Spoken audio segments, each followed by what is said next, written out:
morning, everyone. My name is Dongo, and today I will present my final research project titled The Impact of Social Media on Teenagers' Mental Health. This study was developed for the English Composition 2 course under the supervision of Dr. Dr. Milagros Velasco. Over the few next minutes, we will explore how digital environments are deeply shaping um, the psychological well-being of the younger generation.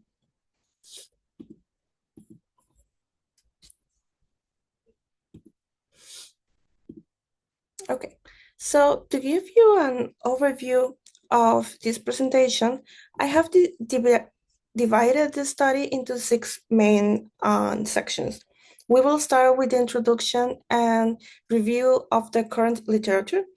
Then I will explain the methodology used for this research, followed by the findings and the deep analysis of the results. Finally, we will close with a discussion of the implications and my final conclusions. Next. Okay. So the abstract. So the core of this research focused on the alarming rise of mental health issues among teenagers over the last decade. Using a literature-based methods, I set out to prove the excessive social media use, meaning that 3 hours a day, damage mental health by fostering toxic comparison and disrupting sleep. My key findings identified three primary risk factors: social comparison, body image pressure, and physiological sleep loss. All these elements highlights the urgent need to digital literacy.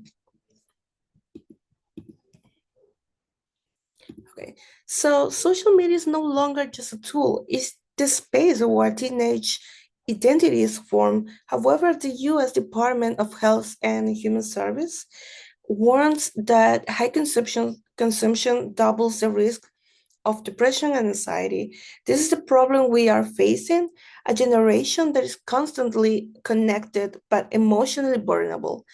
My thesis argues that this damage is not just accidental, but the direct result of a toxic comparison, unrealistic beauty standards, and the loss of restorative sleeping.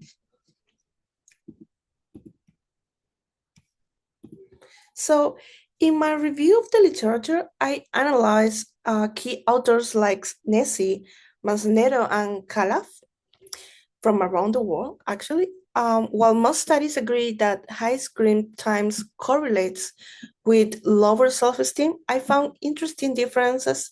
Like, for example, Nessie highlights that platforms can offer social support for marginalized youth, while clinical studies focus strictly on the risks. I There's a significant research gap I identify, and is the need for more practical framework on how families and schools should intervene beyond just taking the phone away. So for this project, I choose a qualitative literature-based approach. I synthesize secondary data from academic journals, government reports, and clinical dissertations published between the 2020 and 2025. This design allowed me to evaluate the issue from multiple angles: psychological, sociological, and physiological, ensuring that the observations are backed by the most recent evidence in digital psychology. So, um, the findings in social comparison, the first major finding is the architecture of toxic comparison. Adolescents are exposed to influencers, highlights reels 24/7, which creates a fake imaginary reality. As Vilches and Manzanero note, teenagers compare their raw lives with these filtered images, leading to a dangerous dependency on a digital validation. And when a post doesn't get enough likes, it often is perceived as a personal social failure. Um, in physical health, next we have the impact of the body image. Platforms like Instagram and TikTok act as amplifiers for body dissatisfaction. According to Marquez, the consumption of unrealistic AI filtered bodies is a direct trigger for eating disorders or body dysmorphia. And the peer pressure to look perfect online is so intense that appearances have become like the primary currency for social success among teens. Um, so in this slide, I will talk the psychology findings. So we look at the psychological side, like sleep. I'm sorry, physiological. Um, yeah, we already talked about the psychological. I'm gonna talk about the physiological now.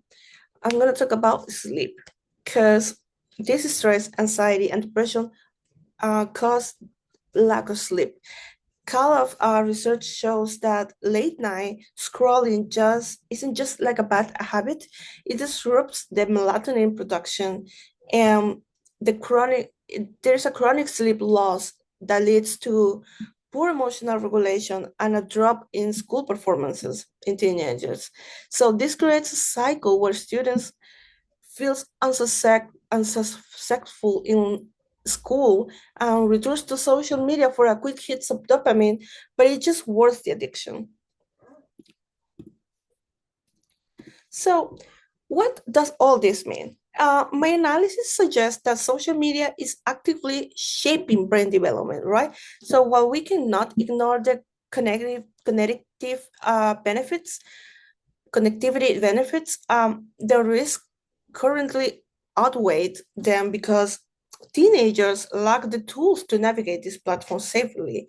This discussion confirms that digital hygiene is no longer an optional skill, it's a necessity for a survival digital world.